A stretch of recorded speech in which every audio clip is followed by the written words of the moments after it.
प्रिय विद्यार्थियों, आपके अपने YouTube चैनल पर आपका हार्दिक स्वागत है।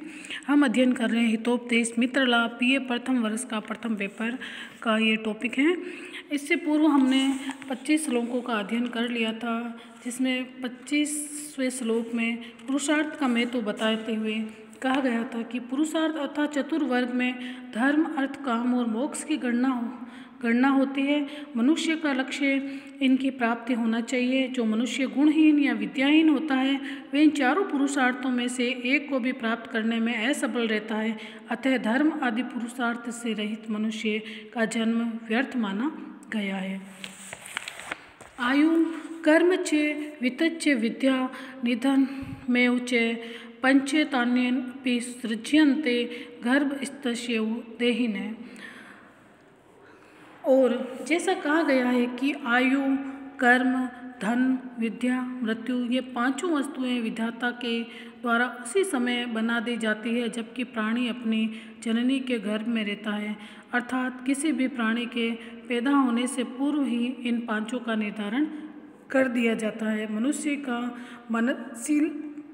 मनुष्य मननशील प्राणी है। वे अपने अनुभव के आधार पर भूत, भविष्य और वर्तमान की में स्थित सभी वस्तुओं के विषय में चिंतन करता है। वह अपने भविष्य को उज्जवल बनाने का हर संभव उपाय करता है। वह यह भी चाहता है कि उसे सदा आनंद प्राप्त होता रहे और उसके पास दुख कभी न आए। परंतु इतना होने पर कभी कभी ऐसी घटनाएं हो जाती है जिससे वह मनुष्य कभी नहीं चाहता। वह सुख पाने का प्रयास करता है और उसे दुख मिल जाता है। वह लाभ चाहता है, उसे हानि मिल जाती है। इस प्रकार लाभ, हानि, जीवन, मरण, अपव्यय, विधिहात अर्थात ये सब कुछ अर्थात किसी भी प्राणी के पैदा होने से पूर्व ही इन पांचों का निर्धारण कर दिया जाता है। अवश्यम भाविनो भावा भवन्ति महतामपि नग्त्वं नीलकंठस्य महाहिष्यनं हरे। और भी देखिए, बड़े आदमियों की भी अवश्य होने वाली घटनाएं तो होती ही है, जैसे कि भगवान शिव का दिगंबर अथवा वस्त्र विहीन होकर रहना तथा भगवान विष्णु का शेषनाग की सैया पर सोना। महताम का आशय है कि दिव्य ऐश्वर्य से युक्त राजाओं तथा देवताओं का ये भगवान शिव और विष्णु का उदाहरण प्रस्तुत किया गया है और बताया गया है कि जब इन जैसे दिव्य और पराक्रमी देवों की भी होने के सामने कुछ नहीं चली तो सामान्य जन का तो कहना ही क्या, होनी तो होकर ही रहेगी। ये विश्वास भाग्यवाद का पोषक है। प्राणी अच्छाई की प्राप्ति के लिए अथक प्रयास करता है, फिर भी यदि उसे आशातीत सफलता नहीं मिलती फिर उसे घोर दुख प्राप्त होता है। ऐसी स्थिति में निराशा वे दुख से बचने के लिए इसी भाग्यवाद का एकमात्र सहारा रहता है। ये स्थिति मनुष्य को भयंकर से भयंकर दशा में भी आशा का संबल प्राप्त करती है।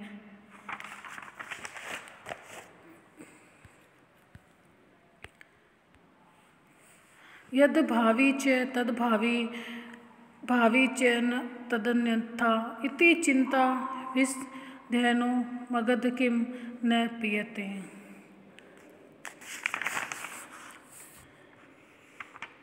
जो नहीं होने वाला है वह नहीं होगा और यदि होने वाला है तो वो इससे विपरीत नहीं हो सकता।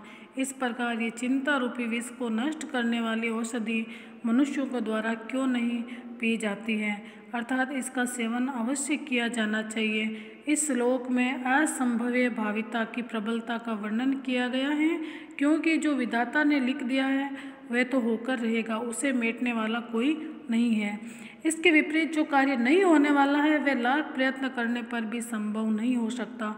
ऐसी परिस्थिति में मनुष्य को चिंता नहीं करनी चाहिए, क्योंकि चिंता उस चिता के समान है जो मनुष्य को धीरे धीरे समाप्त कर देती है। अगला श्लोक, यथा हैकेन चक्रेण न रथस्य गतिर्भवेत् तथा पुरुष कारणेन विना देवं न सिद्ध्यति। जिस प्रकार पुरुषार्थी अर्थात उद्योग करने वालों की श्रेष्ठता को बताया गया इस श्लोक में, कि जिस प्रकार कार्य करने में किन्हीं कार्य करने में असमर्थ आलसी व्यक्तियों के विचार हैं कि ये तो अर्थात ऊपर कहे गए वचन किसी कार्य करने में असमर्थ आलसी व्यक्तियों के विचार है। पुरुषार्थी अर्थात उद्योग करने वालों की श्रेष्ठता को बताया जा रहा है। जैसे एक पहिए से रथ की गति संभव नहीं है, अर्थात जो हमने पहले जो श्लोक का अध्ययन किया था इससे पूर्व कि जो ये सब भाग्य के भरोसे हैं, जो होना है वो होकर रहेगा, ये सब आलसी व्यक्ति के कथन है। अब जो परिश्रमी व्यक्ति है, पुरुषार्थी अर्थात उद्योग करने वाले व्यक्ति की श्रेष्ठता को बताया जा रहा है। जैसे एक पहिए से रथ की गति संभव नहीं है, अर्थात रथ नहीं चल सकता, वैसे ही पुरुषार्थ के बिना भाग्य भी फल नहीं देता। साहित्य में दो प्रकार की प्रवृत्तियाँ दृष्टिगत होती है, भाग्यवादी और पुरुषार्थवादी। इन दोनों के विषय में प्रचुर मात्रा में विचार प्रकट किए गए हैं। इन दोनों प्रकार की मान्यताओं में अपने अपने प्रबल और आकट्य तर्क हैं तथा उन्हें पुष्ट करने के प्रमाण एवं उदाहरण भी हैं। इन दोनों सिद्धांतों के अपने अपने समर्थक भी हैं, परंतु संपूर्ण विवेचना के बाद निष्कर्ष यही निकाला गया कि दोनों का समन्वय ही श्रेष्ठ करे, अर्थात पुरुषार्थ के बिना भाग्य बदलना संभव नहीं है। पुरुषार्थ और भाग्य एक दोनों के पूरक हैं। इस श्लोक में इस तथ्य का स्पष्ट रूप में परिचायक है कि अकेला देव कुछ भी फल नहीं दे सकता, मतलब भाग्य भी, और पुरुष के प्रयत्न करने से वे सफल होकर किसी कार्य में सिद्धि प्रदान कर सकता है। अतः पुरुषार्थ के अभाव में भाग्य या अदृष्ट भी फलदाता नहीं होता। पूर्व जन्म कृतं कर्म तद देवम् इति कथ्यते, तस्माद् पुरुष कारणेन यत्नं कुर्यात्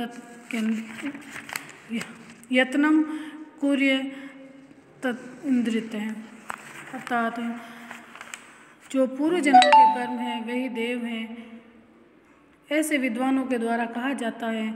इसलिए आलस्य रहित होते हुए मनुष्य को अपने पुरुषार्थ के द्वारा प्रयत्न करना चाहिए। इस पद में पुरुषार्थ या उद्योग के महत्व को बताया गया है कि जो विद्वान लोग कहते हैं कि पूर्व जन्म के कर्म है, ये सब जो ये सोचकर आलसी व्यक्ति जो है पुरुषार्थ नहीं करते हैं, तो इसलिए आलस्य रहित होते हुए मनुष्य को अपने पुरुषार्थ के द्वारा प्रयत्न करना चाहिए।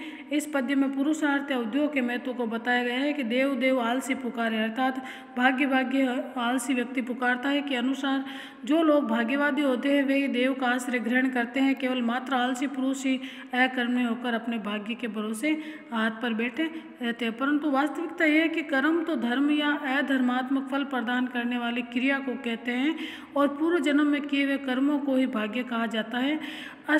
अवश्यमेव भोक्तव्यम कर्तव्यम कर्म शुभाशुभम का तात्पर्य यही है कि प्राणी को अपने भूतकाल में किए गए सभी प्रकार के कार्यों का फल भोगना पड़ता है, चाहे वे उसके अच्छे कर्म हो या बुरे कर्म हो।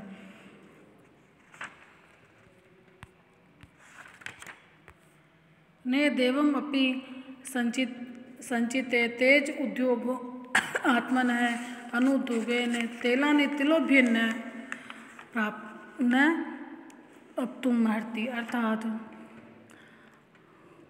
कि न देवम संचित तेज उद्योगेन आत्मन है कि हमको भाग्य के बारे में भाग्य के भरोसे रह कर के उद्योग अर्थात परिश्रम को नहीं त्यागना चाहिए, कि भाग्य के विषय में चिंतन कर अपने स्वयं के परिश्रम का त्याग नहीं करें, क्योंकि बिना परिश्रम के किए हुए तिलों से भी तेल प्राप्त नहीं किया जा सकता। जो मनुष्य अपने अभ्युदय या उन्नति के अभिलाषी हैं वो ऐसा कभी नहीं सोचते कि अब मैं क्या करूं, ऐसा मेरा भाग्य में लिखा है वैसा ही होगा। वे तो अपनी चेष्टा में परिवर्तित होते ही हैं और अधिकांश में सफलता का या कार्य सिद्धि उनके चरण चूमती ही है। उक्त पद में भाग्य के अधीन न रहकर पुरुषार्थ या उद्यम करने का बड़ा अच्छा उदाहरण दिया गया है। उद्योगिनीं पुरुषस्यम् उपेति लक्ष्मी देवेन देयमिति का पुरुषा वदन्ति देवं निहत्यं कुरु पुरुषाम आत्मशक्त्या यत्ने करते यदि न सिद्ध्यति को अत्र दोषे, कि लक्ष्मी परिश्रम करने वाले पुरुष श्रेष्ठ को ही मिलती है। कायर लोग ही ऐसा कहते हैं कि वे तो भाग्य से प्राप्त होती है, अर्थात कायरों का कहना है कि लक्ष्मी तो भाग्य से प्राप्त होती है, जबकि लक्ष्मी परिश्रम करने वाले श्रेष्ठ पुरुषों को मिलती है। मनुष्य को चाहिए कि वे भाग्य की परवाह न करके अपने सामर्थ्य के अनुसार उद्योग करे। यदि प्रयत्न करने पर भी उसे सफलता नहीं मिलती तो इससे उसका कोई दोष नहीं है। इस पद्य का प्रथम चरण एक बहुत ही अच्छा उदाहरण है जिसमें उन्नतिशील प्राणी को सदा स्मरण रखना चाहिए। संसार में जो भी ऐश्वर्यशाली पुरुष हुए हैं, चाहे वे किसी भी क्षेत्र और देश के हों, उनके जीवन को यदि देखा जाए तो ज्ञात होता है कि अपने को संपन्न बनाने से पूर्व उन्होंने जी तोड़ मेहनत की और उसी के प्रेरणा स्वरूप वे अपनी इस स्थिति तक पहुँचे थे।